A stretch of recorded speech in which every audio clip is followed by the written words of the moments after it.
Hello বন্ধুরা, চলুন আজ একটা নতুন রেসিপি শেখা যাক। সেটা হচ্ছে সর্ষে দিয়ে করলার ঝাল।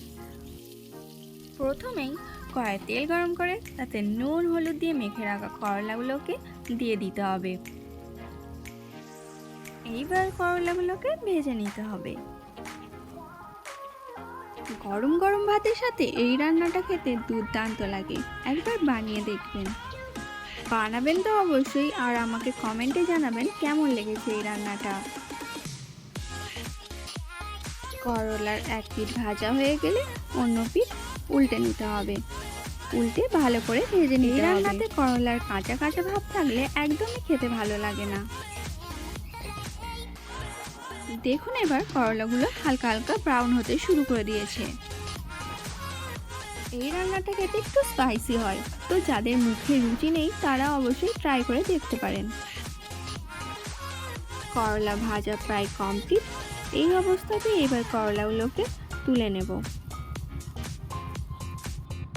আবারও কড়াইয়ে তেল গরম করে তাতে পেঁয়াজ কুচি দিয়ে ভালো করে ভাজতে হবে।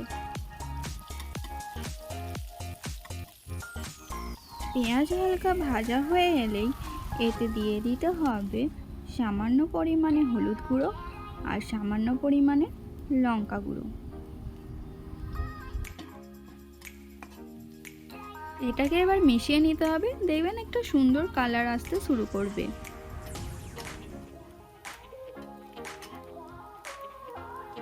এরপর একটা মশলা তৈরি করে নিতে হবে। এতে দিতে হবে সর্ষে আর কাঁচা লঙ্কা, এটির পেস্ট বানিয়ে নিতে হবে। এবার ওই পেস্ট সামান্য জল দিয়ে গুলে ওই মশলাতে দিয়ে দিতে হবে। ভালো করে একটু ফুটিয়ে নিতে হবে। ফুটে এলেই এতে দিয়ে দিতে হবে সামান্য পরিমাণে নুন।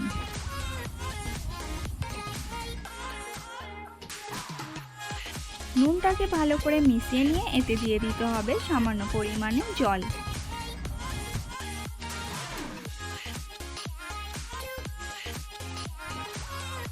জলের সাথে মশলাটিকে মিশিয়ে নিয়ে এবার ভেজে রাখা করলাগুলোকে দিয়ে দিতে হবে।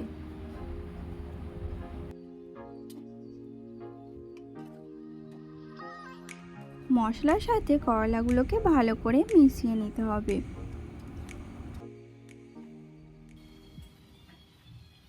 এরপর দেখবেন গ্রেভিটা ফুটতে শুরু করবে।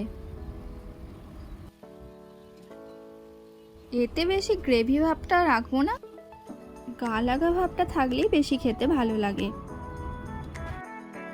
ব্যাস, রান্না প্রায় কমপ্লিট। ওপর থেকে সামান্য সর্ষের তেল ছড়িয়ে গরম গরম ভাতের সাথে পরিবেশন করুন। ভিডিওটি শেষ পর্যন্ত দেখার জন্য অনেক অনেক ধন্যবাদ। ভিডিওটি যদি আপনাদের ভালো লেগে থাকে অবশ্যই লাইক, কমেন্ট অ্যান্ড সাবস্ক্রাইব করতে একদমই ভুলবেন না।